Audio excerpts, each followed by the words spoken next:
des bâtons pour enfants. Et vous pouvez donner ça en arrivant à l'école, mais vous ne pouvez pas les envoyer à l'école parce que c'est fait avec du beurre d'arachide.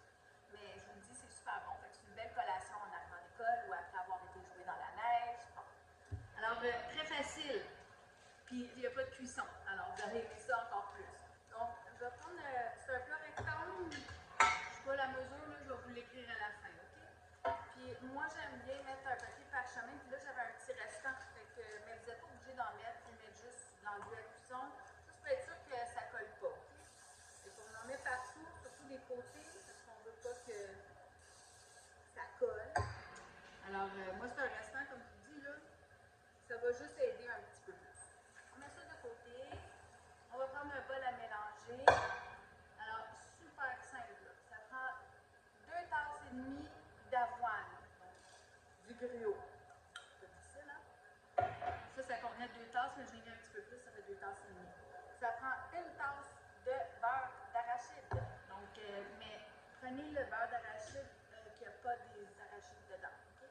Et si vous voulez faire ça encore plus santé, ben, vous pouvez utiliser beurre d'amande, beurre naturel d'arachide, comme ma fille a fait. Bon, moi, j'ai juste du beurre d'arachide comme ça. Celui que moi, je préfère. Bon. Alors, c'est ça. On met 1 tasse comme il faut. Voilà. Ensuite, ça prend 2/3 de tasse de miel. Pour aller plus vite, j'ai enlevé le petit bouchon, là. Comme ça. Voilà.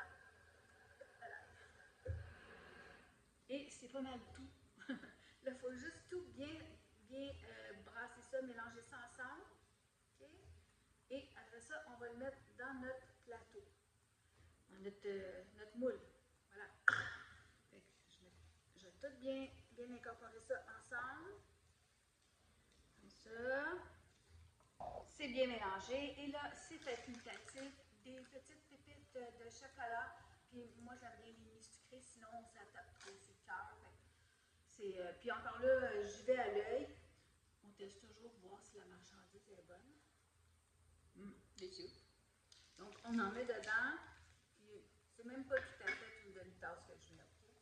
Juste pour dire qu'il y en a un petit peu partout sur mes bâtons. Voilà. Et là, on va juste mettre ça dans le moule. Du mieux qu'on peut, on va l'aplatir. Là, je pense que je vais prendre une fourchette pour faire ça. J'en ai encore, là, mais je vais commencer comme ça. Fait que là, c'est tout bien tapoté. On fait du mieux qu'on peut, ça n'a pas besoin d'être parfait. OK? On tasse toutes les affaires. On va prendre un papier. Ça, c'est le Press and Seal, mais n'importe quel papier, ça rame là. Ou cellophane, je peux pas. Et on va bien l'envelopper. Comme ça. Je dis bien, mais là, j'essaie d'aller vite. Voilà. Comme ça. Et on va mettre ça au frigo minimum 2 heures. Donc, il n'y a pas de cuisson. On met ça au frigo. Puis, dans 2 heures, on va pouvoir couper comme simili-coupé. Là, c'est jamais parfait, là. Excusez, j'en arrache. On va le mettre comme ça dans le frigo. Dans 2 heures, je vous revois pour la dégustation.